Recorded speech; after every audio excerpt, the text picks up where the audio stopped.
মা কালীর মুকুট পরানো হচ্ছে। দুটো কারিগর এসেছে আমাদের, কি সুন্দর। প্রথমেই মুকুট দিয়ে শুরু করা হচ্ছে।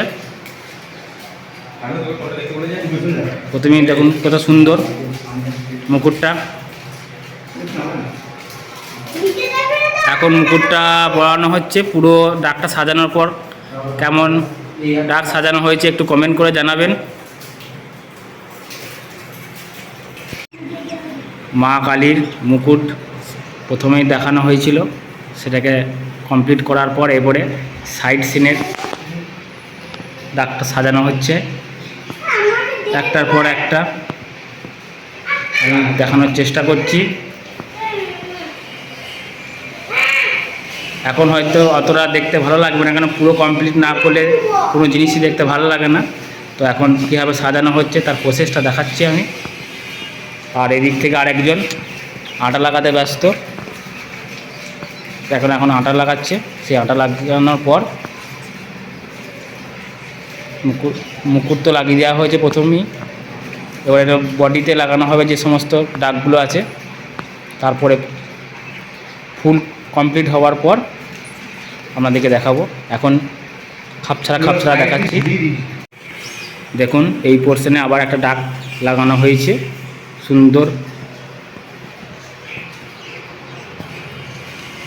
কত সুন্দর লাগছে দেখতে। শেষ ফিনিশিং বাবা ভোলা বাবার চুল এবং তার ড্রেস পরানো হবে। এখন মা কালীর হচ্ছে। এরপরে এইগুলো মনে হয় যত সম্ভব কানের দিকে লাগানো হবে।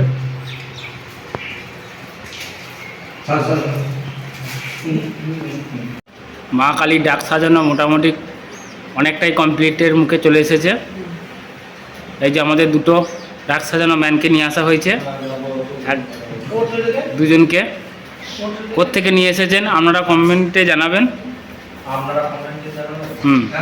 আপনারা কমেন্ট, আমরা এটা ঠাকুরই নিয়ে এসেছে।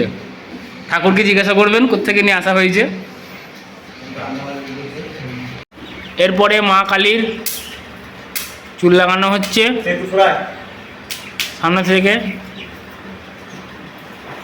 এই সাইডে ওর সুরে ফিনিশিং চলছে। এখন ওর চুল বানানো হচ্ছে।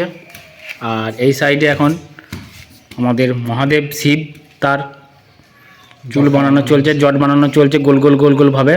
আর ওইদিকে এখন ওর সুরে ফাঁকা আছে, মাথায় চুল লাগানো হবে। আর মায়ের মোটামুটি চুল লাগানো প্রায় কমপ্লিট। ডাক সাজানো শেষের দিকেই চলছে, শেষ ফিনিশিং হবে। এই মালাটা রাখা রয়েছে, মালাটা পরানোর পরই শেষ ফিনিশিং হবে। এখন শিবের মাথায় চুল লাগানো হচ্ছে। শেষ ফিনিশিং চলছে। মা কালীর এখন মালা পরানো হচ্ছে। মালাটা দেখুন, মালা পরানো হচ্ছে, শেষ ফিনিশিং। চাঁদ মালাটা লাগানো হচ্ছে, কমপ্লিট হয়ে গেল ডাক সাজানো পুরোপুরিভাবে। এই যে দেখুন কত সুন্দর লাগছে ঠাকুরটাকে সাজানোর পর, কত সুন্দর লাগছে। মা কালীর ডাক সাজানো পুরোপুরিভাবে কমপ্লিট দেখানো হচ্ছে আপনাদের কাছে। দেখুন কেমন হয়েছে ডাক সাজানো। ভালো লাগলে একটু কমেন্টে এসে জানাবেন কেমন হয়েছে ডাক সাজানোটা।